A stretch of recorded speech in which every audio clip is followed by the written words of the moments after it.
শুরুতে ধন্যবাদ জানাই সংগ্রামী জনতা জামাত ইসলামী আজকে কেন এই কর্মসূচি ঘোষণা করেছে এই কারণে ফ্যাসিস্ট আওয়ামী সরকার শেখ হাসিনা এই দেশের যে স্টাইলে নির্বাচন করেছে, আমরা কি এখনো সেই নির্বাচন চাই?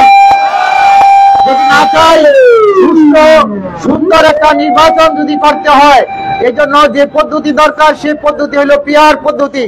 সেই পিআর পদ্ধতি চালুর জন্য জামাত ইসলামী প্রস্তাব দিয়েছে, কিন্তু দেখা যায় আমাদের এই দেশের অনেক বুদ্ধিজীবী রাজনীতিবিদ এটা বুঝেন না এবং এটা গ্রহণ করার জন্য দেখা যায় যে তাদের কোনো আগ্রহ নাই। তার কারণ হলো আওয়ামী লীগ যা করেছে তারা ক্ষমতায় গিয়ে তাই করতে চায়। বন্ধুগণ, আমরা আর এই সুযোগ দিতে চাই না। জামাত ইসলামী আজকে এই 5 দফার ভিত্তিতে, যে 5 দফার বর্ণনা আপনারা নেতৃবৃন্দের কাছে শুনেছেন, সেই 5 দফার ভিত্তিতে এই দেশকে গড়তে চায়, যেখানে থাকবে না কোনো ফ্যাসিস্ট, যেখানে থাকবে না চাঁদাবাজি, যেখানে থাকবে না জুলুম নির্যাতন থাকবে না, এই ধরনের সুন্দর একটা মানবিক বাংলাদেশ গড়তে চায়।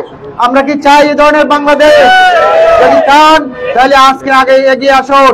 এই দেশবাসী জামাত ইসলামীকে ক্ষমতাসীন করার জন্য, জামাতকে সামনে রাষ্ট্র পরিচালনার সুযোগ দেওয়ার জন্য যে দেশবাসী উন্মুখ হয়ে আছে, আজকে আমাদের দরকার হলো সুষ্ঠু সুন্দর একটা নির্বাচন, যে নির্বাচন হবে পিআর পদ্ধতিতে এবং লেভেল প্লেইং ফিল্ডের মাধ্যমে যে নির্বাচন হইতে পারে। তাই আসুন আজকে আমাদের এই দাবিকে সুন্দরভাবে সুষ্ঠুভাবে যথাযথ নিয়মে মেনে নেন। আমাদের মানববন্ধনকে যদি মনে করেন যে একটা নরমাল কর্মসূচি, তাহলে ভুল হবে। এই দেশের 18 কোটি জনগণ এই কর্মসূচির সাথে একমত পোষণ করেছে। যদি এই কর্মসূচির মাধ্যমে আমাদের দাবি দাওয়াগুলো আদায় করা না হয়, জনগণকে যদি তাদের সুন্দরভাবে ভোট দেওয়ার সুযোগ করে দেওয়া না হয়, তাহলে কঠোর কর্মসূচির মাধ্যমে আমরা আমাদের দাবি আদায় করে ছাড়বো ইনশাআল্লাহ। সংগ্রামী ভাইরা আমার, সামনের দিনগুলোতে জামাত ইসলামী যে কর্মসূচির ঘোষণা করবে, সে কর্মসূচির সাথে আপনারা একমত হয়ে রাজপথে ভূমিকা রাখবেন, এই আশাবাদ ব্যক্ত করে সবাইকে আবারও ধন্যবাদ জানিয়ে আমার বক্তব্য শেষ করছি। আল্লাহ হাফেজ। বাংলাদেশ জিন্দাবাদ।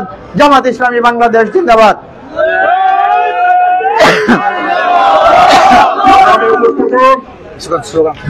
এখন আমরা স্লোগান দিয়ে শেষ করবো। রোকন ভাই, যারা আমাদের সংগঠনের রোকন আছে, ওনাদেরকে দায়িত্ব দিচ্ছি সাধারণ দায়িত্বের হাত থেকে প্লেকার্ডগুলো নিয়ে সংরক্ষণ করার জন্য।